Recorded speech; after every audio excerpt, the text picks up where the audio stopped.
아멘. 표적에 대한 우리의 반응, 생명을 얻는 것이라는 제목으로 함께 말씀을 나누고자 합니다.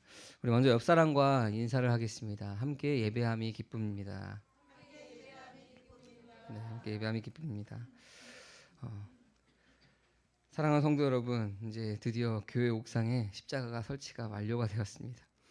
이 얘기를 왜 드리냐면은 이 십자가가 어느 정도 이 이정표가 될 것 같습니다. 그 전에는 이제 교회를 소개할 때 우리가 여러분 뭐라고 소개했나요? 저는 이제 교회를 소개할 때 주소를 얘기해주면서 넥센타이어 위층에 4층에 있는 건물입니다라고 이야기를 했습니다. 근데 여러분 이제는 주소를 이야기하면서 오시다 보면은 뭐 삼성센터 뒤에 있는 십자가 있는 건물입니다라고 이제 뭐 말할 수가 있겠죠. 우리가 교회를 위치를 소개할 때 뭐 그렇게 소개할 수도 있고 때로는 이제 주소를 이야기할 때가 있습니다. 주소를 이야기하면서 내비게이션에 이제 그 주소를 이제 입력을 해주죠. 근데 여러분 그 십자가 있는 건물입니다라고 말을 하도 또 내비게이션을 직접 입력을 해줘도 사람들이 만약에 야 십자가 누가 설치했어 너무 이쁘다 와 내비게이션에 이런 기능이 있어 와 너무 신기한데라고만 있고 목적지를 향해서 출발하지 않는다면은 여러분 어떤 기분이 들까요? 아니 그렇게 그 십자가 있는 그래 너가 이쁘다고 얘기하는 그 십자가 있는 건물로 가면은 교회가 있어. 내비게이션을 따라가면 교회가 있어. 이렇게 얘기를 해야 되는데 계속 그 사람은 와 십자가 너무 이쁘다. 와, 내비게이션에 이런 기능이 있다니 하고 목적지로 가지 않는다면 아무런 소용이 없는 것입니다. 내비게이션 기능이 아무리 좋아도 십자가가 아무리 이뻐도 그것을 향해 목적지로 가지 않는다면은 그것은 아무런 소용이 없는 것입니다. 이 얘기를 왜 드리냐면은 오늘 우리가 함께 나누려고 하는 이 표적에 대한 이야기도 바로 그와 비슷하기 때문에 그렇습니다. 성경에서 많은 표적들이 나옵니다. 특별히 구약에서 나오는 많은 사건들, 이 모든 사건들이 누구를 가리키고 있죠, 여러분? 바로 예수 그리스도를 예표하고 있는 것이 구약의 사건들입니다. 근데 구약의 이야기들을 보면서 야 완전 신화 같은 이야기다. 어떻게 땅이 갈라지고 와 어떻게 이렇게 힘들게 이렇게 복잡하게 제사를 지내라고 하지? 뭐 이렇게만 반응한다면은 우리가 그 모습을 통해서 예수님을 바라보는 것이 아니라 그냥 그 이야기로 끝난다면은 그것은 우리와 아무 상관이 없는 것입니다. 예수님을 어떻게 예표하고 있는지에 대해서 우리가 깊게 살펴보아야 하는 것입니다. 또 예수님께서 이 땅 가운데 오셨을 때 육신을 입고 오셨을 때 행했던 많은 기적들이 있습니다.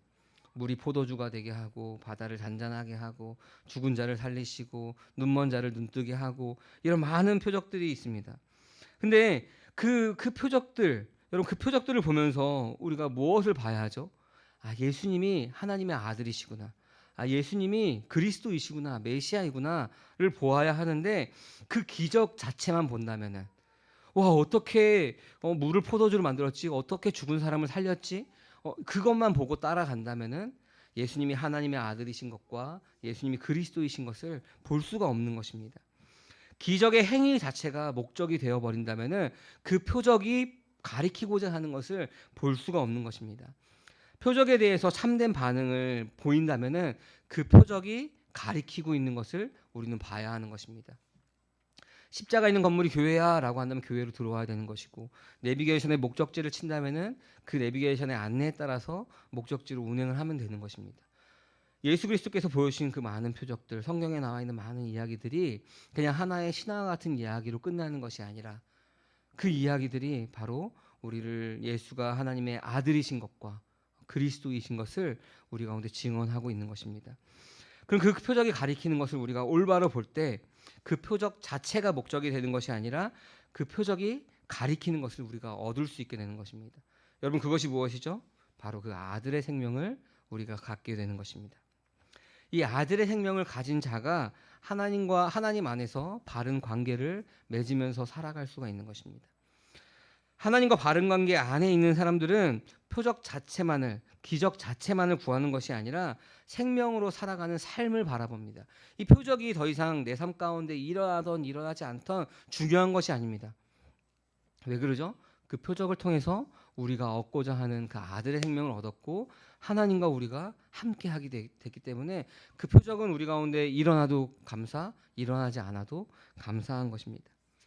오늘 사도행전 8장 말씀을 통해서 그 교회가 박해당한 것, 또 사울의 이야기, 그다음에 시몬과 빌립의 이야기를 통해서 우리가 이 표적에 대해서 우리가 어떻게 생각하고 있었는지를 오늘 함께 깊이 생각해보고 말씀을 나누는 시간들이 되었으면 좋겠습니다. 예수님께서 승천하시면서 사도행전 시작에서 제자들에게 명령하십니다. 여러분 뭐라고 명령하시죠? 아버지가 약속한 성령을 기다려라. 권능을 받고 그다음에 예루살렘과 유다와 사마리아와 땅끝까지 이르러 내 증인이 되라라고 하시는 그 말씀을 기다리는 것이 바로 사도행전의 시작입니다. 그래서 마가의 다락방에서 성령이 임하시고 나서 그들이 각기 다른 방언으로 예수가 그리스도이심을 막 전하는 그 모습이 있었고, 그리고 이제 오늘 말씀에서는 이제 사마리아까지 그 복음이 전해지는 과정을 보게 됩니다. 근데 여러분 무엇에 대한 증인이 되라라고 이야기해요? 땅 끝까지 이르러 내 증인이 되리라라고 합니다. 사도행전 곳곳에 보면은 우리가 보고 들은 바를 증언하노라라고 하는 말씀들이 곳곳에 나옵니다. 무엇의 증인이 되는 것이죠? 바로 예수님께서 성령대로 죽으시고 부활하셔서 죄사함과 구원을 주는 바로 그리스도이심을, 하나님의 아들이심을 우리가 증언하라라고 하는 겁니다.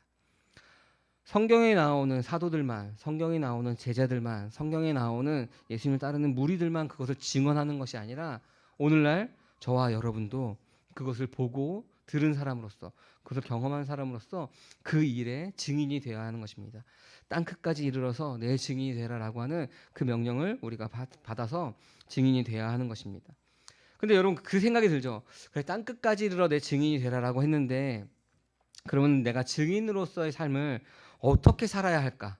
우리가 보면은 그냥 예수 천당 불신 지옥을 외치면서 다녀야 될까? 아니 예수님이 하나님의 아들이십니다, 그리스도이십니다라고 우리가 외치면서 다녀야 될까? 우리가 때로는 그것이 막막하죠. 왜냐면은 지금의 현실에서 우리 가운데 어떻게 살아야 하는지에 대한 가이드가 없는 것 같기 때문에 그러기도 합니다. 그래서 사도행전 말씀들을 보면은 그 예수님의 제자들이, 사도들이 어떻게 증인으로서의 삶을 살았는지에 대해서 사도행전을 통해서 우리가 믿음의 선배들을 보면서 배울 수가 있는 것입니다. 특별히 오늘 말씀에 보면은 박해로 인해서 교회가 흩어집니다.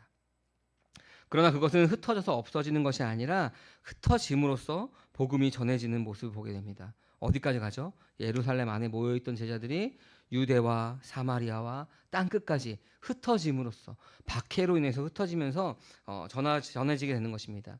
그래서 사도행전을 크게 보면은 베드로와 사도 그 바울의 이야기를 크게 두 부분으로 나눌 수 있고, 또 세분하면은 예루살렘과 유대와 사마리아 땅끝까지 이르러 복음이 전해지는 과정이 바로 이 사도행전에 나옵니다. 오늘 8장이 예루살렘과 유대 그리고 사마리아까지 전해지는 그 사마리아에서 빌립이 어떻게 복음을 전하는지에 대한 이야기가 나오는 것입니다. 근데 이 사마리아까지 흩어지게 되는 결정적인 계기가 있었는데 그 계기가 뭐였냐면은 스데반의 순교입니다. 스데반의 순교는 복음을 저지하고 복음이 멈춰서는 것이 아니라 복음의 전파에 불을 붙인 사건이 바로 스데반의 순교였습니다. 여러분 예수님께서 요한복음을 통해서 이야기했던 것이 아마 기억날 것입니다. 잘 들어보세요. 밀알 하나가 땅에 떨어져 죽지 않으면 한 알 그대로 있고 죽으면 뭐라 그러죠? 많은 열매를 맺습니다라고 이야기합니다. 예수님께서 그 삶을 사셨죠. 십자가의 죽으심으로 하나님께 나아올 수 있는 그 길을 여셨습니다. 예수님의 십자가 죽음으로 그를 믿는 모든 자가 죄 사함을 얻고 구원받을 수 있는 길이 예수님의 죽음으로 말미암아 열렸습니다. 근데 이 스데반의 죽음이 바로 그 길을 그 복음의 확장의 길을 또 열은 것입니다. 우리가 오늘 8장부터 읽었지만 7장에 보면은 스데반의 그 설교가 나오고 스데반이 어떻게 죽었는지에 대해서 나옵니다. 스데반이 돌에 맞아 죽을 때 뭐라고 얘기하면은 주 예수님 내 영혼을 받아주십시오. 예수님의 가상칠언과 비슷하죠. 그리고 또 마지막에 뭐라고 얘기하면은 주님 이 죄를 저 사람들에게 돌리지 마십시오 하고 외치고 죽는 모습이 나옵니다. 예수님의 십자가에서 죽으심과 많이 비슷한 모습이죠. 저 사람들이 하고 있는 그 지금 행동을, 저 죄를 저들이 모르니까 저 죄를 저들에게 돌리지 마십시오라고 기도하면서 죽었던 것이 바로 스데반의 기도였습니다. 그 죽음으로 말미암아 오늘 우리가 읽고 있는 8장에 바로 그 사마리아까지 복음이 전해진 것입니다. 하나님은 인간의 악을 통해서 그냥 악으로 끝나는 것이 아니라 그 악을 선으로 바꾸시는 것입니다. 이 대대적인 박해의 결과로 복음이 예루살렘에만 머물러 있는 것이 아니라 유대와 사마리아와 땅끝까지 전해지는 그런 계기가 된 것입니다. 오늘 말씀에 이제 그 사마리아에서의 전도가 이제 시작이 됩니다. 근데 시몬과 빌립의 사마리아 전도의 이야기를 이야기하기 전에 1절부터 나오는 이 사울에 대한 이야기를 잠깐 언급하고 우리가 말씀을 계속 이어가려고 합니다. 사울은 우리가 잘 알다시피 바울이 회심하기 전에 불렸던 이름이죠. 뭐 이 이름이 뭐 그리스식의 이름이냐 유대식의 이름이냐 뭐 여러 가지가 있지만 우리가 구분하는 것은 사울이 회심하기 전에는 사울이라고 불렀고 회심 이후에는 바울이라고 불렀다는 것입니다. 근데 오늘 말씀에 사울에 대해서 나오죠. 회심 이전에 사울은 어떤 모습이었죠? 교회를 박해하고 교회를 없애버리려고 날뛰던 것이 바로 이 사울의 모습이었습니다. 스데반의 죽음을 목격하고 이 죽음이 당연한 것으로 여겼던 것이 바로 사울의 모습이었습니다. 그리고 나서 남녀노소 가릴 거 없이 교회를 박해하는 가장 최우선했었던 것이 바로 이 사울의 모습이었습니다. 사울은 부활하신 그리스도를 만나기 전에 가장 열심으로 하나님의 열심이라고 생각했던 그 열심으로 교회를 박해했습니다. 그냥 우리가 잘 알고 있죠. 바로 다음 장인 9장에서 그 다메섹으로 가는 길 가운데서 바로 예수님을 만납니다. 사울아 사울아 네가 어찌하여 나를 핍박하느냐 하는 하나님 음성을 듣습니다. 그래서 사도행전 후반부에 나오는 땅끝까지 복음을 전하는 복음 전파자로 바뀌게 되는 것입니다. 하나님께서 하시는 일은 그래서 우리의 상식과 우리의 한계, 우리의 생각을 뛰어넘는 것이 바로 하나님의 일입니다. 여러분 한번 자기 자신을 한번 돌아보시면은 내가 하나님을 믿게 된 것 정말 상식적이지 않죠. 그리고 우리의 주변에 보면은 내가 그리스도인이라고 내가 하나님을 믿는다고 해서 우리를 박해하고 핍박하는 사람이 있다면은 하나님께서 그들도 사울이 바울이 된 것처럼 바울로서 만들어줄 수가 있는 것입니다.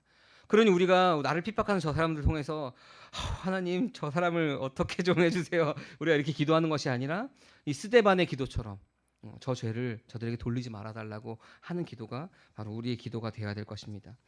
다시 말씀으로 좀 돌아가서 사울은 왜 예수님을 믿는 사람들을 핍박했을까요? 스데반의 죽음을 왜 당연한 것으로 여겼을까요? 사울이 가진 율법 때문에 그렇습니다. 왜냐하면은 율법에 보면은 나무에 달린 자마다 하나님께 저주받아 죽었다라고 규정하고 있기 때문에 사울이 생각할 때 하나님께 저주받아 나무에 달려 죽은 저 예수를 왜 저 사람들은 저렇게 추종하지? 그것도 하나님께 저주받은 자가 자기가 하나님의 아들이라고 이야기하는데, 그러니 하나님의 열심을 가지고 있는 사울은 어때죠? 저 이단 사상을 전파하고 있는 저들을 빨리 잡아서 다 죽여버려야 내가 하나님의 열심을 가지고 있는 사람이 되기 때문에 나무에 달려 죽은 자를 추종하는 저 사람들을 빨리빨리 없애버려야 되는 것입니다. 사울의 모습은 아직까지 예수님에 대해서 육신의 잣대로 가지고 아는 것입니다. 고린도후서 5장 16절에 보면은 이렇게 나옵니다. 우리 같이 한번 읽어볼까요? 그러므로 이제부터 우리는 아무도 육신의 잣대로 알려고 하지 않습니다. 우리가 육신의 잣대로 그리스도를 알았지만 이제는 그렇지 않습니다. 아멘. 육신의 잣대로 알았기 때문에 예수님에 대해서 하나님의 아들이심을 그리스도이심을 본 것이 아니라 하나님께 저주받은 자라고 생각한 것입니다. 그러나 사울이 부활하신 예수님을 만난 이후에 영으로 알게 된 예수님은 어떻죠? 하나님의 아들이며 그리스도이심을 알게 된 것입니다. 사랑하는 성도 여러분, 우리가 아직까지 예수님을 육신의 잣대로 알고 있다면은 이 사울의 모습과 다른 것이 없습니다. 영으로 알아야 하는 것입니다. 우리가 알고 있는 지식에 속으면 안 되는 것입니다. 많이 알고 있으니 내가 영으로 알고 있다라고 착각하면 안 됩니다. 우리가 영으로 안다면은 우리는 여전히 그 표적을 생명을 얻는 것으로 보는 것이 아니라 그 표적을 나의 문제를 해결해주는 육신의 잣대로 보는 것입니다. 부활하신 예수님을 만난 이후에 영으로 알았습니다. 예수님이 하나님의 아들이신 것을, 그리스도이신 것을 알았습니다. 사도행전 9장 22절에 보면은 육신의 잣대로 알았던 그 사울이 어떻게 변했는지 나옵니다. 우리 9장 22절 함께 읽어볼까요? 그러나 사울은 더욱더 능력을 얻어서 예수가 그리스도이심을 증명하면서 다마스쿠스에 사는 유대 사람들을 당황하게 하였다. 아멘. 사울이 9장 초반에서 어디로 향하고 있었죠? 다마스쿠스는 우리 다메섹이라고 얘기하는데, 다메섹으로 누구를 잡으러 갔었죠? 그 유대 사람들, 예수님을 믿는 유대 사람들, 예수님을 믿는 사람들, 추종하는 사람들을 잡으러 가고 있었습니다. 근데 그 다메섹으로 가는 도중에 부활하신 예수님을 만나고 어떻게 변했죠? 예수가 그리스도이심을 증명함. 그러니까 다마스쿠스에 사는 사람들이 저 사람 뭐지? 왜 그러지? 하고 당황하게 되는 거죠. 뭐 여러 가지 당황한 것이 있겠죠. 어떻게 변했을까를 당황했을 거고, 바로 그 전장인 8장만 하더라도 스데반이 죽는 것이 당연하고 예수님을 믿는 사람들을 잡으러 다녔던 그 사울이 왜 이렇게 바뀌었지? 혹시 우리 가운데 덫을 놓는 건가? 우리의 본진을 쳐들어오기 위해서 믿는 척하는 건가 하는 뭐 여러 가지 당황함이 있었겠죠. 우리가 예수님을 영으로 알게 되면은 사람들이 변화된 모습을 알게 됩니다. 그 변화가 느끼는 것, 육신의 잣대가 아니라 우리가 영으로 알아야 하는 것입니다. 내가 육신의 잣대로 예수님을 아는지 아니면 영으로 예수님을 아는지 확인할 수 있는 방법이 있습니다. 그 방법이 오늘의 말씀의 제목에 있습니다. 표적에 대한 우리의 반응을 보면은 내가 아직도 육신의 잣대로 아는지 아니면은 내가 영으로 아는지에 대해서 알 수가 있습니다. 이 표적에 대해서 내가 표적만을, 기적만을 따라간다면 여전히 나는 육신의 잣대로 예수님에 대해서 알아가고 있는, 아는 모습이 나의 모습입니다. 그러나 내가 그것이 아니라 생명을 얻고 하나님과의 관계 안에서 살아간다면 내가 표적이 중요한 것이 아니라 육신의 잣대로 생각하는 것이 아니라 영으로 아는 것입니다. 그것을 우리가 확인할 수 있는 것이 또 시몬과 또 빌립에 대한 이야기를 통해서 알 수가 있습니다. 오늘 본문의 이제 본격적인 이야기죠. 오늘 4절 말씀에 보면은 이제 스데반이 죽고 난 이후에 이제 그 복음이 전파가 됩니다. 바로 사마리아까지 전파가 됩니다. 오늘 8장 말씀이 바로 그 사마리아에서 복음이 전파되는 모습이 나옵니다. 이 빌립과 시몬의 이야기가 나옵니다. 이 빌립은 스데반과 함께 7 집사 중에 한 명이었습니다. 그래서 스데반과 빌립과 하면서 이렇게 나오죠. 이 빌립은 사마리아로 내려가서 예수가 그리스도이심을 전파합니다. 근데 그냥 전파한 것이 아니라 6절 이하에 보니까 빌립이 행하는 표징들이 있습니다. 뭐였냐면 귀신들이 나갔고 중풍병자와 지체장애가 고침을 받습니다. 그리고 그 성에는 큰 기쁨이 넘칩니다. 이 표적을 통해서 복음이 증거가 됩니다. 왜 그랬냐면은 이 사마리아 사람들에 대한 특징을 좀 알아야 되는데, 이 사마리아 사람들은 그 남유다 사람들이 가지고 있던 유대 사람들, 이스라엘 사람들이 보통 가지고 있던 구약의 경전을 가지고 있던 것이 아닙니다. 그러니까 이 사마리아 사람들은 모세 오경만을 경전으로 생각했습니다. 그러니까 모세 오경 이후에 나와 있는 뭐 여러 가지 역사서라든지 그 예언서라든지 이런 것들을 경전으로 생각하지 않고 모세 오경만을 경전으로 생각했습니다. 이게 왜 차이가 있냐면은 구약의 경전을 온전하게 알고 있는 사람들은 메시아를 기다립니다. 우리를 구원하신 메시아. 근데 모세 오경에는 그 메시아를 기다리는 사상이 나와 있지 않습니다. 뭐가 나와 있냐면은 모세와 같은 선지자를 다시 보내주시겠다라고 하는 말씀이 신명기 말씀에 나옵니다. 그러니까 이 사마리아 사람들은 메시아를 기다린 것이 아니라 모세와 같은 우리를 인도할 사람을 기다린 것입니다. 그래서 사도행전 3장 22절에서도 그 이야기가 나옵니다. 모세와 같은 선지자를 기다린 것이. 그래서 빌립이 예수가 그리스도이심을 선포할 때마다 그 뒤이어서 표징이 계속 뒤따르는 것입니다. 너희가 기다리던 모세와 같은 선지자가 바로 예수님입니다. 메시아다라는 것들을 이야기하는 것입니다. 빌립이 사마리아 전도의 중심되는 내용이 바로 이 마술사 시몬과의 관계의 이야기입니다. 다 읽진 않았지만 25절까지 이어지는데, 이 시몬이라는 사람이 바로 사마리아에 살고 있었습니다. 9절 이후의 말씀에 보니까 이 시몬은 마술을 부려서 사람들을 놀라게 하고 스스로를 큰 인물인 채 하는 사람이 바로 이 시몬이라는 사람이었습니다. 그래서 낮은 사람부터 높은 사람까지 모두가 시몬을 가리켜서 하나님의 위대한 능력을 소유한 자라고 이야기했습니다. 물론 우리가 이 말씀이 그냥 이 문자적으로 그냥 이 한글 성경만 읽으면은 이 마술을 부리는 시몬도 하나님의 능력을 가지고 있나라고 우리가 생각할 수 있지만 이 그냥 일반적인 하나님의 능력을 이야기하는 것이 아닙니다.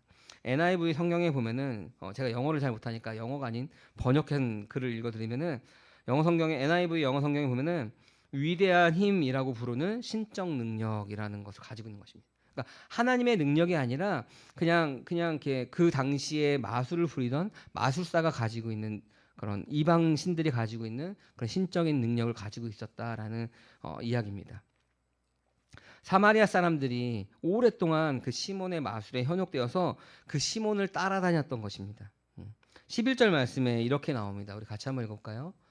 사람들이 그를 따른 것은 오랫동안 그가 마술로 그들을 놀라게 했기 때문이다. 아멘.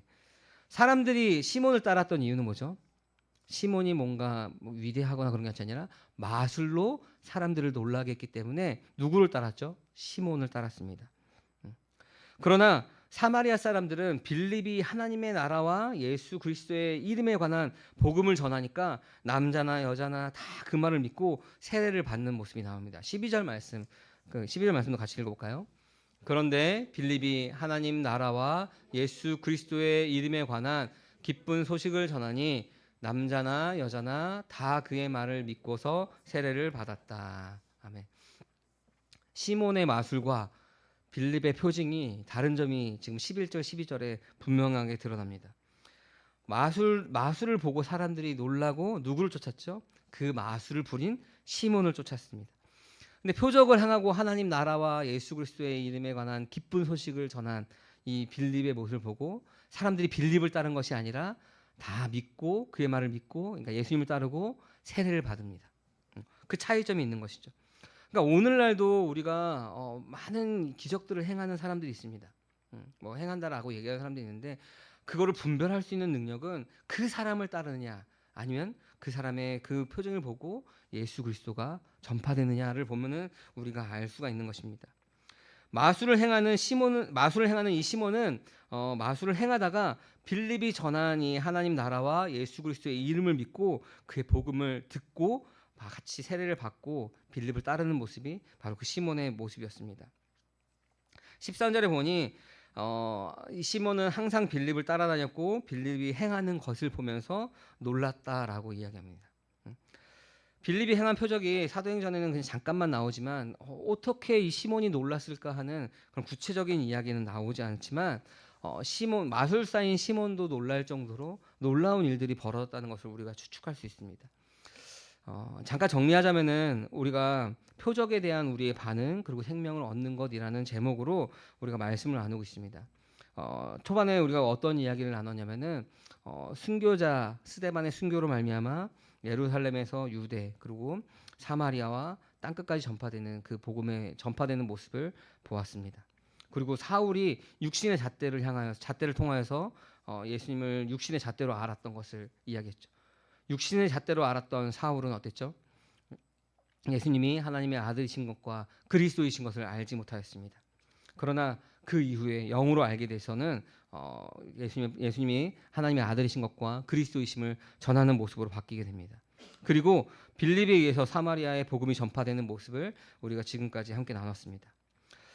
이스라엘 사람들이 이 사마리아 사람들을 좀 이상하게 생각하는, 그러니까 불경하게 보는 이유가 있습니다. 우리가 잘 알다시피 사마리아 사람들과 상종하지 않죠. 사마리아를 지나서 가면 빠른데 일부러 돌아가고, 그래서 예수님께서는 갈릴리에서 여리고로 갈 때 일부러 사마리아를 지나가기도 하죠. 그래서 요한복음 4장에서 그 우물가의 여인을 만나기도 합니다. 근데 왜 이스라엘 백성들은 이 사마리아 사람들을 불경하게 여길까? 모세 오경만을 경전으로 보기 때문에 그렇지 않습니다. 북이스라엘 백성이 멸망할 때 아수르가 그 땅을 차지할 때 그 사마리아에는 혼합 종교의 양상을 보였습니다. 그 종교를 희석하기 위해서 아수르가 그 종교를 희석해 버렸습니다. 그렇기 때문에 이스라엘 백성들이 생각할 때 저 사마리아 사람들은 순수하지 않아, 섞여 버렸어, 불경해라고 생각했던 것이 바로 그들의 모습이었습니다. 그런 사람들, 그 사람들에게 바로 빌립은 마술로서 미혹하고 있는 것입니다. 폴 틸리히라는 조직 신학 책을 쓴 사람이 이 마술에 대해서 뭐라고 얘기하냐면은, 마술은 일종의 기적이다. 기적은 자연의 법칙과 모순된 사건을 발생한다라고 이야기합니다. 그러니까 마술에 대해서도 잘 이야기하지만 우리가 중요하게 생각해야 되는 것은 그 마술과 표적과 그 차이점에 대해서 분명하게 구분해서 봐야 되는 것입니다. 기적, 우리가 마술이라고 말하는 이 기적은 문자 그대로 놀라움을 가져오는 사건입니다. 그러나 표적은 그 놀라움을 넘어서 하나님이 행하시는 그 일이 어떤 것인지를 나타내는 것입니다. 그래서 히브리서에서도 사도들이 복음을 전할 때 하나님의 표적과 기적과 함께 증거한다라고 이야기하고 있습니다.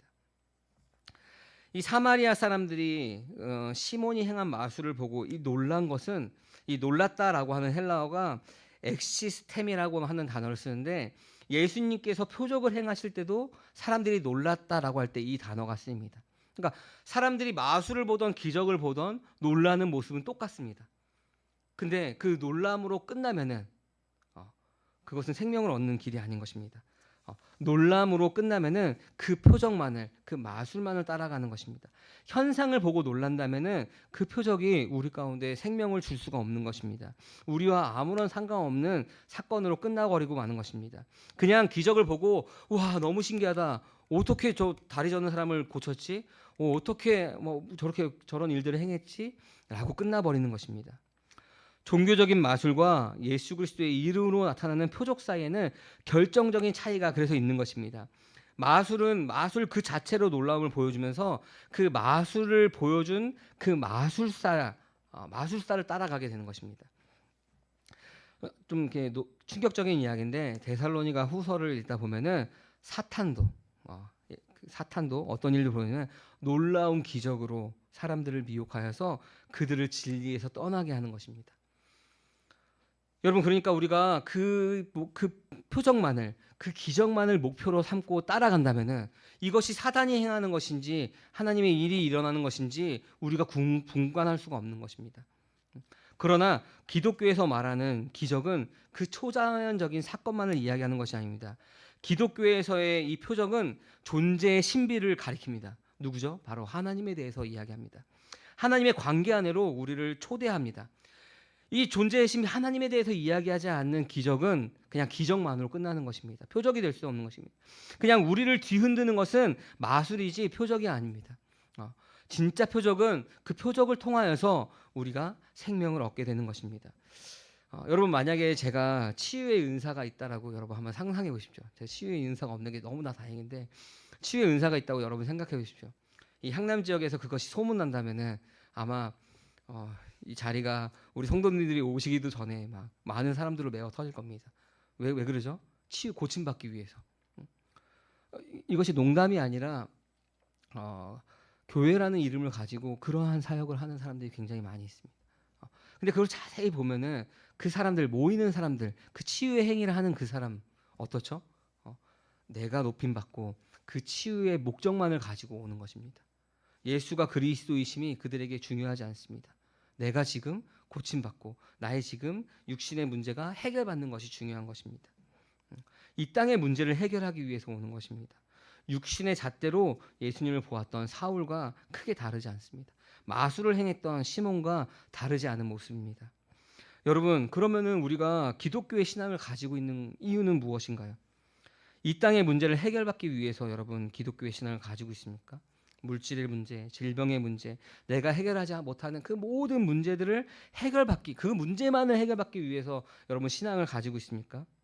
그렇다면은 아직도 우리는 육신의 잣대로 보고 있는 것입니다. 표적이 아니라 기적을 보고 있는 것입니다. 그냥 놀라고 끝나는 것입니다. 와, 너무 신기하다, 어떻게 이것이 해결됐지? 거기서 끝나는 것입니다. 기적만으로는, 그 놀람만으로는 우리 가운데 생명을 얻을 수가 없는 것입니다. 진정한 표적은 우리를 생명으로 인도하는 것입니다. 기독교의 진정한 표적은 계시의 사건입니다.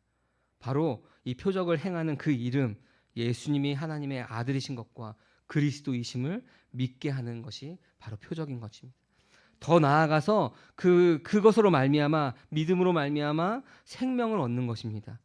이것이 없다면은 그냥 따르는 무리들과 그냥 놀라는 무리들과 별반 다른 것이 없는 것입니다. 빌립의 사마리아 전도에서 나타난 이 표적은 궁극적으로 예수님이 전한 하나님의 나라, 그것과 사람들로 하여금 그 예수 그리스도를 이름을 믿고 세례를 받고 구원 얻게 하는 것이 목적인 것입니다. 많은 사람들이 빌립이 전한 그 복음을 통하여서 세례를 받았습니다. 그러나 여러분, 마술사 시몬은 예수님을 따랐다, 빌립을 따랐다라고 나오지만 여전히 빌립이 행한 표적과 기적에 머물러 있는 것을 보게 됩니다. 사도행전 8장 22절과 23절에 보면은 이렇게 나옵니다. 우리 같이 한번 읽어볼까요? 그러므로 그대는 이 악한 생각을 회개하고 주님께 기도하십시오. 그러면 행여나 그대는 그대의 마음속에 그대는 악의가 가득하며 불의에 얽매여 있어. 아멘. 그럼 8장 우리가 14절부터 쭉 읽어보면은 아직 성령이 임하지 않았지만 요한과 베드로가 와서 안수할 때 성령이 임합니다. 그때 이제 이 시몬이 눈이 획가닥 깜짝 놀랍니다. 나에게도 그 능력을 주십시오. 여전히 그 안에 머물러 있죠. 그러니까 그 얘기할 때 22절과 23절을 통해서 꾸짖는 것입니다. 그 악한 생각을 회개해라. 주님께 기도하라. 그러면은 너가 용서받을 수 있을지도 모른다. 여전히 그는 세례받고 예수님을 따른다라고 말하지만 그 표정만, 기적만, 나보다 더 큰 능력이 있었기 때문에 따라갔던 거지 내가 회심한 것이 아닌 것입니다. 사랑하는 성도 여러분, 오늘 말씀의 제목이 표적에 대한 우리의 반응, 생명을 얻는 것이라는 제목으로 말씀을 나누고 있습니다. 여러분, 표적에 대한 여러분의 반응은 어떻습니까? 육신의 잣대로 생각합니까? 혹은 그냥 놀라기만 합니까? 아니면 시몬처럼 믿었으나 표적과 기적에 머물러 있는 것만은 아닙니까? 표적을 보이신 진짜 목적은 무엇이죠? 예수님이 하나님의 아들이시며 그리스도이심을 믿게 하는 것입니다. 그것을 믿었다면은 우리 안에 뭐가 들어오죠? 그 아들의 생명이 들어옵니다. 아들의 생명이 들어왔다는 것은 우리가 다시 하나님과 관계가 회복되어서 하나님과 그 삼위의 하나님과의 사귐 가운데 우리가 들어갈 수 있다는 것입니다. 함께 할 수 있다는 것입니다. 그렇다면은 우리가 그러한 삶을 살고 있다면은, 하나님과 동행하는 삶을 살고 있다면은, 여러분, 우리 삶 가운데 표적이 중요할까요? 우리 삶 가운데 놀라운 일들이 일어나는 것이 중요할까요? 물론 우리가 해결하지 못하는 문제들을 하나님께서 강권적인 능력으로 그것을 해결해 나갈 수 있습니다. 그러나 그 현상이 중요한 것이 아니라 내가 이 땅 가운데 살아가면서 그 아들의 생명을 가지고 하나님과 동행하면서 살아가는 것. 그 이후에 뭐 하는 문제들은 해결되어도 그만, 해결되지 않아도 그만. 아까 그 스데반이 죽음으로 말미암아 저 같았으면은 와, 어떻게 이런 일이 나에게 일어나지? 왜 우리가 예수님이 올라가시면서 주시겠다라고 했던 그 성령을 받았는데도 우리가 막 방언하고 막 놀라운 일들을 벌였는데도 왜 이러한 핍박이 우리 가운데 일어나지? 로 생각을 끝났을 것입니다. 그러나 하나님이 하시는 일은 그 핍박으로 말미암아 교회가 복음 확장되고 복음이 전파되고 그 사울을 말미암아 바울로 변화시키고 복음이 확장되게 하는 일들이 바로 하나님이 하시는 일입니다. 우리의 생각과 우리의 한계를 뛰어넘는 일입니다. 그러니 우리 삶 가운데 우리가 해야 되는 것은 그 아들의 생명을 가지고 하나님과 동행하면서 하루하루 살아가는 것입니다. 표적에만 머물러 있지 않기를 원합니다. 사랑하는 성도 여러분, 생명을 가지고 하나님과 동행하면서 살아가는 함께하는 교회 모든 성도님들 되시기를 주님의 이름으로 소망합니다. 아멘. 이 시간 우리 함께 들은 말씀을 기억하면서 우리 함께 기도하기 원합니다. 우리의 모습을 한번 돌아보기 원합니다. 지금 나의 모습은 어떻습니까? 사울과 같이 육신의 잣대로 예수님을 바라보고 있습니까?